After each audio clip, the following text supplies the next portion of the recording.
նրանց, որոնք խիզախ կյանքով դաժան մահը հեգնեցին և հպարտ մահով մեր սև կյանքին փայլ տվին։ Դուք էիք, որ ազատության տատասկոտ ճանապարհին ցավոտ ու բոսոր մշուշի մեջ հյուսեցիք մեր ամենից գեղեցիկ ու խիզախ երազները։ Դուք էիք, որ ըմբոստության ժայռերի բարձրությունից գահավեժ նետվեցիք ժողովրդի մեծ տառապանքի ծովը, որ մոլեգնած ու մրկացուկ եռում էր ձեր ոտների տակ։ Փառք ձեզ։ 1000 տարիների արյունի մառախուղի միջից ձեր գլխին տեղացող անթիվ հարվածների տակ դուք քայլում եք անհողդողտ, խամառ ու վսեմ դեպի մի վեհագույն, մի սքանչելի նպատակ։ Հոյակապ բախումների ու հսկայական պայքարի մեջ ձեր բաց ու գունատ ճակատներին կախված մնացին բոլոր զրկվածների, բոլոր դժբախտների հուսացող հայացքները, և ձեզ, ով անանուն ու կորած մարդիկներ, մութ անտառներում և մռայլ ձորերում ընկած հերոսներ, որոնց վերջին հառաչանքները մրրիկներին են պահպրվում, որոնց ոսկորները հողմերն են լիզում հեծեծալով, ձեզ բոլորիդ պաշտամունքի և հիացումի արդյունքով և ձեզնով այն վսեմ, այն արյունաներ գաղափարին, որին այնքան սերունդներ փարվել են խանդաղատանքով և որ ահա ձեր շնորհիվ փայլփլում է մեր մռայլ հորիզոնի վրա։ Փառք ձեզ, խոնարհ հերոսներ։ Գորնիձորում ազերի դիպուկահարը թփերի մեջ անվերջ վերիվարելով տենդագին ջանում էր նշանողի մեջ վերջապես բռնացնել դեպի իրենց դիրքերը անվարան արշավող անզուսպ խենթին։ Ազերի նշանառուն չգտավ քաջի խոցելի տեղը և վախից ջղաձիկ վրիպեց ու լքեց խրամանը։ Այդ քաջը միացյալ ուժերի շտաբ զինական կազմավորման հրամանատար Մուշեղ Մխոյանն էր։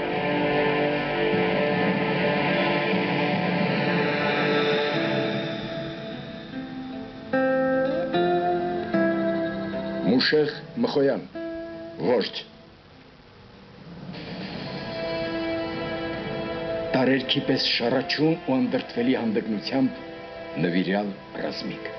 եռանդուն ու անկոտրում հայ, որ զենքը փայփայում էր որպես հավատի պահպանիչ և ուժանակի մեջ էր տեսնում խաչի զորություն։ Հայի դառնահուշ անցյալի էջերը գամվել էին նրա խռով սրտին ու նա որպես հուժկու վճռական այր հար ընդվզումների բովում իր կռիվներ տալիս հաստատելու հայորդու իր կերպը, ամրագրելու մարտիկի իր երդումը։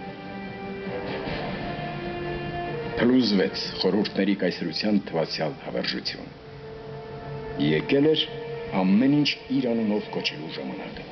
Երևանում միտինգներ էին, համազգային գործադուլներ։ Մուշեղը Ղարաբաղ կոմիտեին կից իր 11 զինյալ ընկերների հետ կազմավորեց առաջին մարտական ջոկատը։ Հեռատես զորականը գիտեր, համոզված էր, որ Արցախի արդար ընդվզումը հանգուցալուծվելու է պարտադրված պատերազմով։ Այդ պատերազմին պետք էր նախապատրաստվել։ Հայորդու պարտքի անվերապահ գիտակցումը նրան անվարան առաջ էր մղում, դարձնելով առաջապահ, առաջինը, դարձնելով առաջիններից առաջինը և ընկերները նրան արդարորեն վոժդ էին անվանում, առաջնորդ։ Ռեալ դեպքում ես չեմ խոսելու որպես պաշտպանության նախարար, խոսելու եմ որպես Մուշեղ Մխոյանի ընկեր և իսկապես կան անհատներ, կան մարդիկ, երևույթներ, որոնց մասին ուղիղ պիտի խոսել և շեշտերը հստակ պետք է դնել, չասելով շատերից մեկ առաջիններից մեկը, ոչ առաջինը ինքը և Մուշեղը առաջինն էր, որ Ղարաբաղ կոմիտեին կից ստեղծեց պաշտպանության այդ ջոկատը, այդ ջոկատից հետո ծնունդ առան բազմաթիվ այլ ջոկատներ։ Իմ ջոկատը կոնկրետ Մուշեղի ջոկատից ծնունդ առած ջոկատները Արարատում իրենցից ստացած միակ կարաբինով ծեզարացել ստացել միակ կարաբինով ու առաջինն էր նաև, որ արդեն կայացած, գոյացած ջոկատների համակարգման մեջ ունեցա շատ մեծ դեր եւ շատ արագ զգաց, որ ջոկատների ինքնապաշտպանական ուժերի քաղաքականությունը, քաղաքական հոսանքներին հավերժ կարող է բերել իսկապես երկրի կործանման։ Եվ այդպես ստեղծվեց միավորված ուժերի շտաբը, Կոմիտասի անվանայում հիշում եք հավաքումներին, բացարձակ անիշխանության պայմաններում դա զսպող միակ հանգամանքն էր։ Եթե չլիներ դա, չլիներին ուշերի պես տղաները, անկասկած Հայաստան այն ժամանակ վերածվելու էր Ալբանիայի։ Եվ ես լինելով իրենցից մեկը, ծեզանից մեկը, դեր շնորհիվ, հատկապես ուշերի շնորհիվ կարողացա դուրս գալ կոմպլեքսների վարդույթների միջից, որտեղ ինքը առաջիններից մեկն էր ասեց, ինքն է եք պետք է ենթարկվի։ Ոչ մականունը ստացվել էր մի մարդու, որը ամեն ինչում առաջինն էր, առաջի թրքաթափը, առաջի մի բուր փամփուշտը, առաջի կորնիձորի կռիվը, առաջի կարաբինը, որը տեսել որպես առաջին էլ մահացավ, ինքը ոչ օրինակ ծառայեց, որ այսպես են մեռնում թշնամու առաջ։ Առաջնորդի վարքի մեջ էր, երբ Նուբարաշինում պրկվում էին արժանավորների նյարդերը։ Այդպիսին էլ մնաց Գորիսում, Նոյեմբերյանում, Բղավանում, Արցախում, հայոց սահմանները անսանց խուժանի վարակից ազատագրելու կռիվներում։ Տղերքը կողքին էին, բազմիցս ճշտված, հավատարիմ ու միաբան։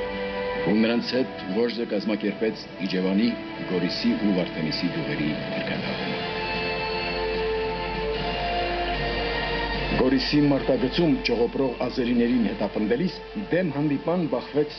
ազերի պատանին։ Զենքը բարձրացրեց ու երերաց։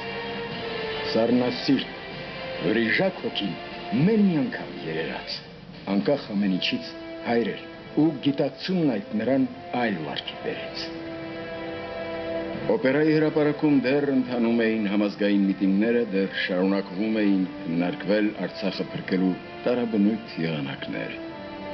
Իսկ թե զենք էր պետք հայթայթել։ Անգամ մի կարաբինի համար Մուշեղ անունով հայը կհայտնվեր Հյուսիսային Կովկասում։ Հերթական անգամ Վրաստանից զենք էր բերում։ Սահմանի անցակետում վրացիները բացահայտում են կեղծ բեռը։ Վոժդը ինքնավստահ